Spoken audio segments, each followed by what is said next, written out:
Anthony Slater here with Barry Trammell in front of the FedEx Forum for the Thunder Bob Moore Ford update. And Barry, I don't know if we want to call it danger time yet for the Thunder, but there's a little bit of panic. They seemed, upbeat in their post-game or availability today. What'd you kind of think of their mood? A little bit testy, but still confident.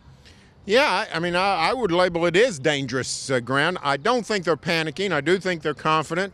I think they're looking on the sunny side of life, which is they've been big way down in 2 straight games, took both games to overtime, could have won either one. So I think they still are fired up. But let me tell you, lose game 4, the whole tenor of the season changes. Then they're on the edge of the cliff. Shot selection was kind of a topic today. It's really been a problem the last 2 games. Russell Westbrook and Kevin Durant taking a ton of shots, a lot of threes, missing a lot of threes. Kevin Durant 0-8 last night. They're 18-74 from deep in the series. What do you think of their thought process right now? They don't seem to be worried about the shots they're taking, even though it's pretty clear to anyone they're taking some, questionable. Well, they do have questionable shot selection. I think equally of concern is shooter selection. As you talked about, Durant and Westbrook taking the vast majority of shots, more than we've ever seen before. For crying out loud, 2 straight games, they've each had over 25 shots. Meanwhile, a guy like Serge Ibaka is 18 for 30 in the series, doing very well. The bench is not producing, so you can't blame him for not going to the bench. But Ibaka's been productive. Last night, Tabo and Kendrick Perkins combined to go 5 for 6. So when they move the ball, when they share the ball, when get other guys involved, especially with that starting unit, good things have been happening, but they haven't been sharing the ball much.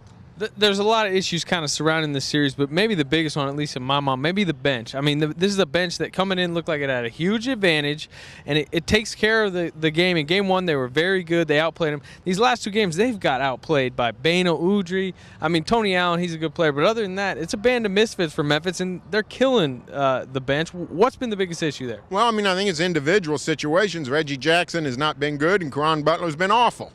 I think they're 4 of 18 combined the last 2 games, and they need bench scoring. They need it from Butler and they need it from Jackson. Both have been very good, and I saw neither one of these coming. Butler had been solid since he arrived on March 1st. Jackson had been very good down the stretch, even found his 3-point stroke. It's been gone in the playoffs, so they got to get those guys going because they're just not helping at all, and the scoring load is all on Durant and Westbrook and a little on Ibaka. You're writing about Scott Brooks for the paper tomorrow. It's almost unfathomable to think we're talking about job security with Scott Brooks. But the way this series has gone, Ray Westbrook on Twitter last night, this has suddenly become a topic. Yeah, and here's the reason. You have to wonder, are these guys listening to Scott Brooks anymore? He's been with them 6 years. The core of their team, Ibaka, Durant, Westbrook, Nick Collison, they've been together a long time. Are they still listening to him? He's the right coach for this group in terms of morale and chemistry and keeping everybody going along. Coaching NBA basketball is not X's and O's. It's mostly managing personalities. Brooks has done a great job with that.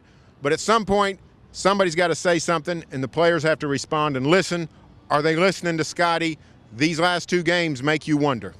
Now let's go to a testy Russell Westbrook at practice today and some of the others to see what they had to say. Is there a reason y'all go away from the pick and roll with him late in games? Away from who? Serge. We don't go away from Serge. Our offense is not around Serge, not built around Serge. You have number 35, Kevin Durant, average 32 points. Serge is having a career year, and he's also shooting 60%. Man, Kevin Durant having a career year. I ain't trying to hear all that, man. Don't try to pull us apart. We all in this together. Serge not on a separate team. Kevin's not on a separate team. I'm not on a separate team. We on Oklahoma City Thunder. It's not. If Serge got 1 shot, okay, so now we got to get Serge shots. It don't work like that, man. We all on the same team. We all in this together. Serge know what he's supposed to do for our team. Kevin knows what he's supposed to do. It's easy. The way I'm coming at it, though, Russ, is that more No, guys, that's it. It's more easy. weapons It's easy. It's easy. more. It's easy. It's easier to score It's with easy. more guys contribute. It's easy. It's easy. You're down Easy. one. Everybody know their role is easy. I think last game I got to my spots. I got where I wanted to get. I just didn't make shots. So sometimes that's the name of the game. But I like the way I cut. I like the way, I was aggressive.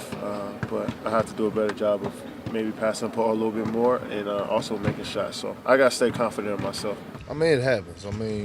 Especially down in 4th quarter, overtime, you're trying to get the ball to to KD and Russ, and you know we trying to. That's who led us all year long. So I mean, we go live with them, we go die with them, we go roll with them till the wheels fall off. And I mean, down the stretch, we want to go through them, and you know, KD is obviously the league MVP, and we expect him to be the MVP down the stretch. So that's just what it is. One thing about the group, I know them inside and out. I know how they're wired. I know what they do and what they believe in, and they believe in each other. And when they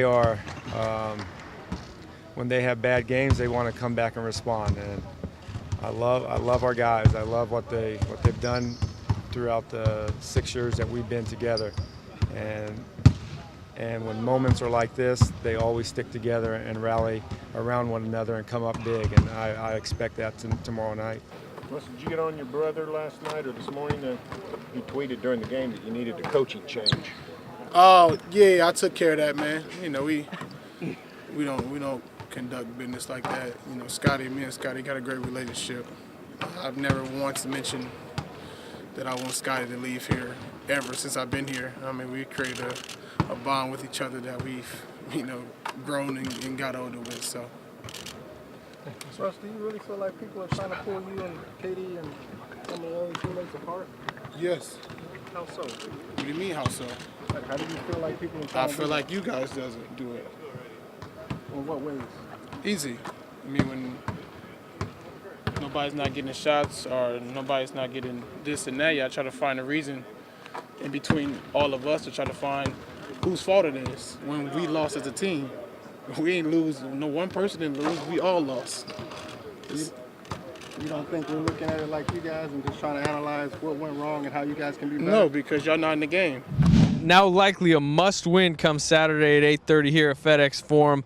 What do you think is the biggest key to this turnaround? I mean, at least in my eyes, Kevin Durant, I mean, he's getting his points, but I mean, he's not doing it efficiently like we saw him all year. 10 of 27 in Game 3, 12 of 28 in Game 2. It's just him playing better, playing like the MVP he showed, the biggest key for this turnaround? Well, I don't necessarily think so. I think that is a key, but I think getting Ibaka involved, or you know, if Butler and Jackson can produce them also, but just lessening the load on Westbrook and Durant. They take 53 shots combined in Game 3 after taking 56 combined in Game 2. They got to distribute the ball a little bit more. Memphis is a big-time defensive team. Memphis can slow you down if they know what's coming, and right now they know exactly what's coming. No doubt about it. That'll do it for us here at the FedEx Forum for the Thunder Update presented by Bob Moore Ford. For the best Thunder coverage team anywhere, stay tuned to newsok.com and every day in the Oklahoma.